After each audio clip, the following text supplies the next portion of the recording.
السلام عليكم ورحمة الله وبركاته.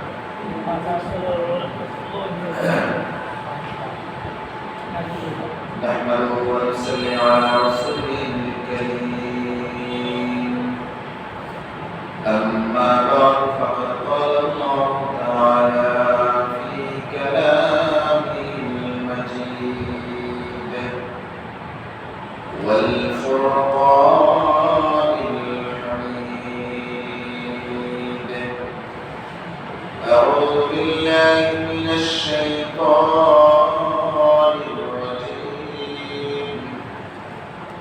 بسم الله الرحمن الرحيم. ولا تهنوا ولا تحزنوا وأنتم الأعلون إن كنتم مؤمنين. وقال رسول الله صلى الله عليه وسلم: من أحب لله وأبغض لله وأعطى لله ومنع لله فقد استكمل الإيمان، أو كما قال النبي عليه الصلاة والسلام. اللهم صل على محمد وعلى آل محمد كما صليت على إبراهيم وعلى آل إبراهيم إنك حميد مجيد. اللهم بارك على محمد وعلى آل محمد كما باركت على إبراهيم وعلى آل إبراهيم إنك حميد مجيد. সম্মানিত শ্রোতাগণ,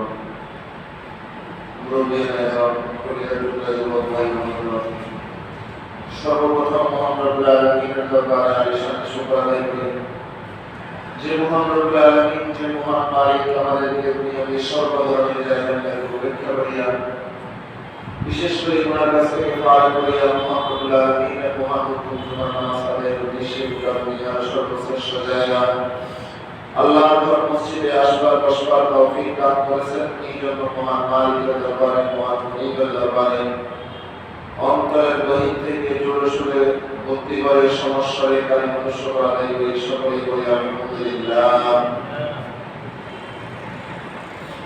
প্রোগ্রাম অনুরোধ ছেড়ে পরে আমি আপনাদের সম্মুখে কোরআন কারীম থেকে আয়াতে কারিমা তেলাওয়াত করেছি। বিশ্বনবী মুহাম্মদ রাসূলুল্লাহ সাল্লাল্লাহু আলাইহি ওয়াসাল্লামের অসংখ্য অগণিত হাদিস পাক থেকে হাদিস তেলাওয়াত করেছি।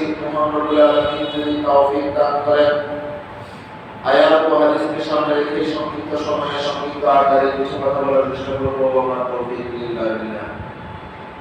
মুহতারাম হাজিরিন, আমরা সকলে হলাম মুসলমান। আমাদের ধর্মের নাম হলো ইসলাম। বর্তমানে আমরা যারা সাধারণ মুসলমান আছি, সাধারণ মানুষ যারা আছি, আসলে এরা মনে করে ইসলাম মুসলমান মানে কালিমা নামাজ রোজা হজ। ইসলাম মানে কি? নামাজ রোজা হজ যাকাত। এর বাইরে কিছু নেই। সাধারণ মানুষ মনে করে। আর যারা কিছু শিক্ষিত মানুষ আছে, এরা মনে করে ইসলাম হলো একটা প্যাকেজ। এটা হলো একটা প্যাকেট, অর্থাৎ তারা ইসলাম ধর্মটাকে একটা প্যাকেটের ভিতরে ঢুকে দিচ্ছে। বলে তো দেখি, ইসলাম ধর্ম কি কোনো প্যাকেটের ভিতরে ঢুকে? এমন কোন প্যাকেট পৃথিবীতে আছে যে প্যাকেট ইসলাম ধর্মকে ঢুকাতে পারে? ইসলাম এটা হলো বহুত বড় একটা জিনিস, এটা কোন প্যাকেটে জায়গা হবে না। আল্লাহ বলেন যে তোমরা ইসলামকে কোন প্যাকেটে ঢুকাতে চাইবে না, বরং তোমরা ইসলামের প্যাকেটের ভিতরে ঢুকে। ইসলাম কি আমাদের প্যাকেটে ঢুকাবো নাকি আমরা ইসলামের প্যাকেটে ঢুকে যাব? আমরা বলে যাব। আল্লাহ বলেন ইয়া আইয়ুহাল্লাযীনা আমানু উদখুলু ফিস-সিলমি কাফা। হে দুনিয়ার মুমিন নরনারীগণ, তোমরা সকলে ইসলামের প্যাকেটের ভিতরে ঢুকে যাও। পরিপূর্ণভাবে ইসলামের প্যাকেটের ভিতরে তোমরা ঢুকে যাও। বুঝানোর জন্য বলি, মনে করেন একজন ব্যক্তি যদি বাজারে যায়, 20 কেজির একটা মাছ নেয়, বোয়াল মাছ বড়, বাড়ি থেকে যাওয়ার সময় 20 কেজি মাছ কেনার কোনো প্রিপারেশন ছিল না, ছোট একটা ব্যাগ ছিল, 2-4-500 টাকা খরচ হলো। হঠাৎ করে কাকা একটা বোয়াল মাছ পছন্দ হয়েছে, একটা বোয়াল মাছ কিনল। এখন ওই 20 কেজির বোয়াল মাছকে ছোট প্যাকেটে ঢুকে, বুঝতে না, 20 কেজির বোয়াল মাছকে ছোট প্যাকেটে ঢুকে ঢুকবে না। কি করতে হবে? বোয়াল মাছের সাইজ যত বড়, তার চেয়ে বড় একটা প্যাকেট কিনতে হবে, ওই প্যাকেটের ভিতরে বোয়াল মাছ ঢুকে। বুঝাইতে চাইতেছে যে ইসলাম এটা কোনো ছোট বিষয় নয়। আপনার আমার জন্মের আগ থেকে ইসলাম, আপনার আমার মৃত্যুর পরেও কি? তাহলে ইসলাম এটা হলো আপনার আমার পূর্ণাঙ্গ পরিপূর্ণ জীবন বিধান। এটা প্যাকেটের ভিতরে ঢুকানো জিনিস, বরঞ্চ আপনাকে আমাকে সবাইকে ইসলামের প্যাকেটের ভিতরে ঢুকে দিতে হবে। ইসলাম যেভাবে বলে, ইসলাম যেভাবে চলার জন্য বলে, সেভাবে চলতে হবে। ইসলাম যা করার জন্য বলে, যা করতে পালন করে, আপনাকে আমাকে পরিপূর্ণভাবে ইসলামের প্যাকেটের ভিতরে ঢুকিয়া অক্ষরে অক্ষরে যেতে হবে। ভাই রাসূল, যে আয়াত আমি আপনাদের সামনে তিলাওয়াত করছি, আয়াতের ভিতরে আল্লাহ বলেন ওয়ালা তাহিনু ওয়ালা তাহজানু ওয়া আনতুমুল আ'লাউনা ইন কুনতুম মুমিনিন। ভয়ের কোনো কারণ নাই, পেরেশানির কোনো কারণ নাই, তোমরাই বিজয়ী হবে, তোমরাই বিজয়ী হবে। অর্থাৎ আমরাই কি হব? বুঝতে জানা, আমরাই কি হব? বিজয়ী হব। ঘোষণাকার, ঘোষণাকার ওয়ালা তাহিনু ওয়ালা তাহজানু, বিচলিত হওয়ার কারণ নেই, তোমরাই বিজয়ী হবে। ওয়া আনতুমুল আ'লাউনা, তোমরাই বিজয়ী হবে ইন কুনতুম মুমিনিন, যদি তোমরা মুমিন হতে পারো। ভাই, বর্তমান পৃথিবীর দিকে তাকাইলে দেখা যায় পৃথিবীতে মুমিনের সংখ্যা বেশি না বেঈমানের সংখ্যা বেশি? বুঝলেন? মুমিনের সংখ্যা বেশি না বেঈমানের সংখ্যা বেশি? অবশ্যই মুমিনের সংখ্যা বেশি, অবশ্যই মুসলমানের সংখ্যা বেশি। মুসলমানের সংখ্যা যত বেশি হলে কোনো গোষ্ঠীর এত বেশি সংখ্যা আছে, এত জনসংখ্যা আছে না। মুসলমান জনসংখ্যার দিক দিয়ে এগিয়ে, মুসলমান শক্তির দিক দিয়ে এগিয়ে, মুসলমান টাকা পয়সার দিক দিয়ে এগিয়ে, মুসলমান বুদ্ধির দিক দিয়ে এগিয়ে, বিদ্যার দিক দিয়ে এগিয়ে, সর্বদিকে মুসলমান এগিয়ে। এরপরেও পৃথিবীব্যাপী মুসলমান লাঞ্ছিত, অপমানিত, নিষ্পেষিত। কি বলেন? আমি কি কথা বলতেছি? জায়গায় জায়গায় মুসলমান গিয়ে গেছে। এই যে কয়েকদিন আগে গত শুক্রবারে শরীফুল ওসমান হাদি ভাই এক শুক্রবারে গুলি খেয়েছে, কালকে রাত্রে ইন্তেকাল করছে। শুধু হাদি ভাই না, শুধু হাদি ভাই না, যারা ইসলামের পক্ষে কথা বলে, যারাই মানবতার পক্ষে কথা বলে, যারাই স্বাধীনতার পক্ষে কথা বলে, তাদেরকে আস্তে আস্তে কি করে দিতেছে? শেষ করে দিতেছে। শেষ করিয়া এই জাতিকে জাতীয় নেতৃত্ব শূন্য করেছে, এই জাতিকে একেবারে নিরুদ্দেশী বানিয়ে দিয়েছে। শুধু এখানে না, সারা পৃথিবী আপনি যেদিকে রাখেন প্রত্যেকটা কান্ট্রিতে মুসলমান নির্যাতন, অথচ আল্লাহ বলেছেন মুসলমান বিজয়ী হবে, অথচ দেখতে গেলে দেখা যায় মুসলমান লাঞ্ছিত হয়েছে, মুসলমান মুমিন লাঞ্ছিত হয়েছে। আল্লাহর কথাকে নাউযুবিল্লাহ, আল্লাহর কথা মিথ্যা। আল্লাহ নিজে বলেন ওয়ামান আসতাকু মিনাল্লাহি হাদিসা, আল্লাহর চাইতে সত্য বলনেওয়ালা সেটা আর কি? সবচাইতে সত্য কথা বলেন কে? বুঝছেন আপনারা?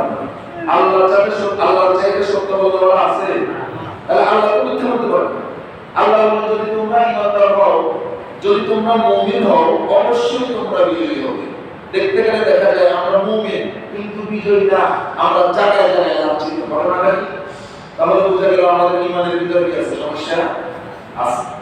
আল্লাহর কথা সত্য কিন্তু সমস্যা কোন জায়গায়? সমস্যা কোন জায়গায়? আমাদের ঈমানের ভিতরে।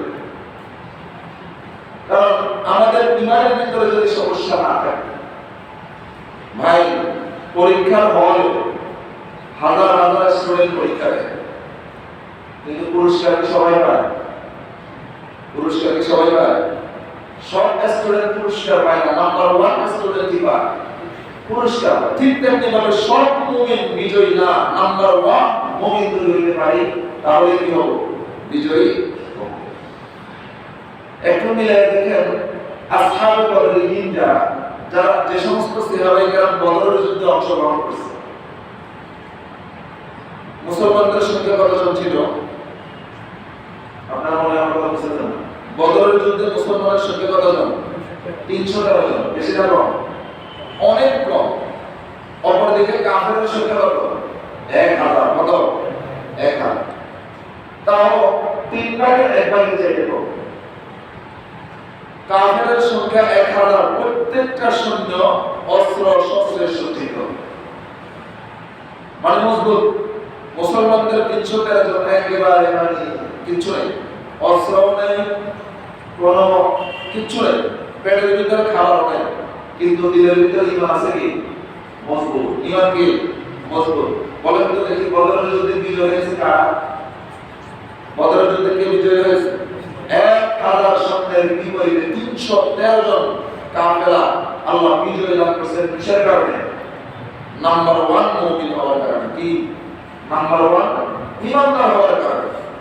ভাই আমরাও যদি নাম্বার 1 মুমিন হতে পারি, নাম্বার 1 ঈমানের মালিক হতে পারি, ইনশাআল্লাহ আল্লাহ আমাদেরকেও কিয়ামতের বিজয় দান করবে। এজন্য কবি বলেন हम मुसलमान मगर हम मुसलमान नहीं, हम मुसलमान हैं मगर हम मुसलमान नहीं, हम ईमान हैं मगर हम मुमिन कामिल नहीं। আমরা শুধুমাত্র নামের মুসলমান, মুসলমানিত্ব বলতে আমাদের কাছে কিছু নেই, নামের ঈমানদার নাম্বার 1 মুমিন এখন আপনি আমি হইতে পারি নাই। বিদায় জায়গায় জায়গায় আপনি আমি লাঞ্ছিত, অপমানিত, পদদলিত, পরাস্ত, কারণ নাম্বার 1 ঈমানের অভাব। এখন আসেন যে হাদিস আমি তেলাওয়াত করছি, হাদিসের ভিতরে আল্লাহর নবী জনাব মুহাম্মদ রাসূলুল্লাহ সাল্লাল্লাহু আলাইহি ওয়াসাল্লাম নাম্বার 1 মুমিনের 4টা বৈশিষ্ট্য উল্লেখ করছেন। কয়টা? 4টা। কয়টা? রাসূল বলেন এই 4টা গুণ যদি তুমি তোমার ভিতরে ধারণ করতে পারো, আমি রাসূল ফতোয়া দিতেছি তুমি নাম্বার 1 মুমিন।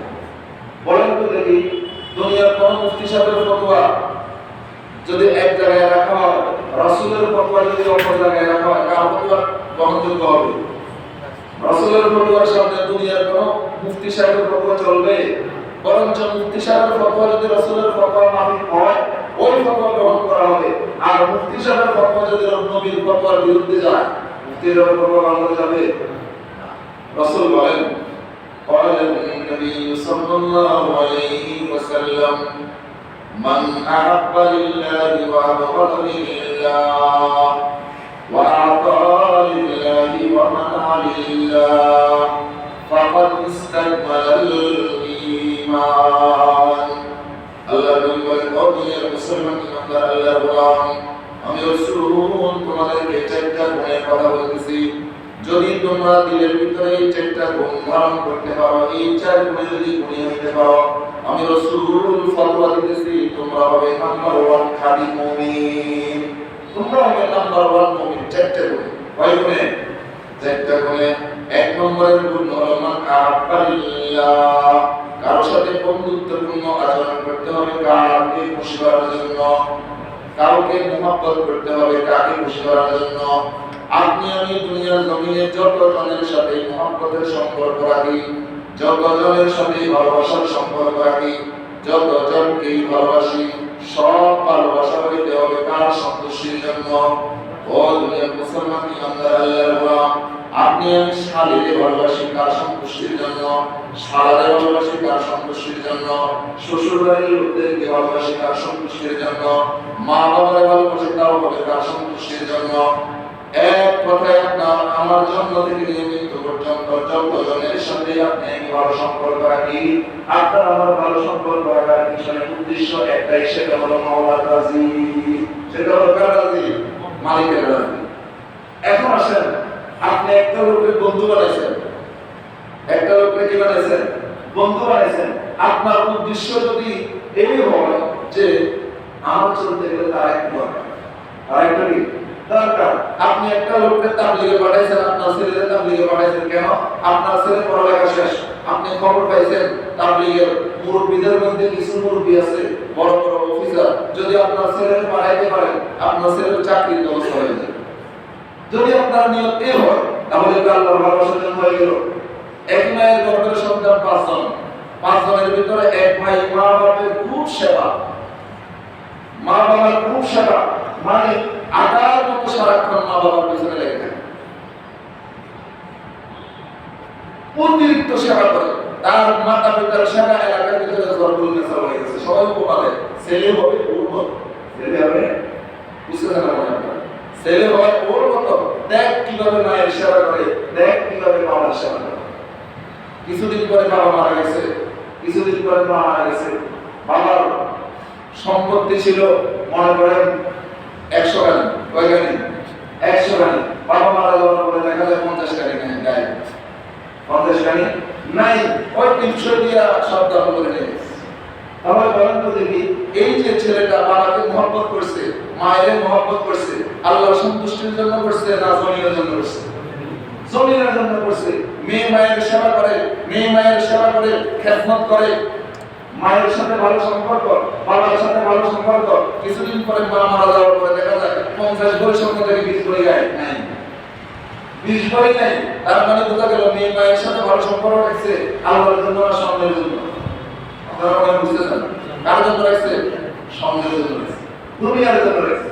ভাই রাসূল ফতোয়া দিতেছে, রাসূল বলেন আমি ফতোয়া দিতেছি, তুমি হইতে পারো নামাজি, তুমি হইতে পারো রোজাদার, তুমি হইতে পারো হাজী, তুমি হইতে পারো কাজী, তুমি হইতে পারো বিশাল তাহাজ্জুদ গুজার, আমি রাসূল ফতোয়া দিতেছি তুমি এখনো মুমিনই হইতে পারো, তুমি এখনো মুমিনই হইতে পারো।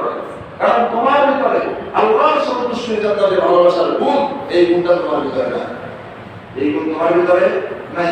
বলেন তো দেখি, আপনি আমি কারোর সাথে ভালো সম্পর্ক রাখতে হবে কাকে খুশি করার জন্য? সবাই বলেন কাকে খুশি করার জন্য?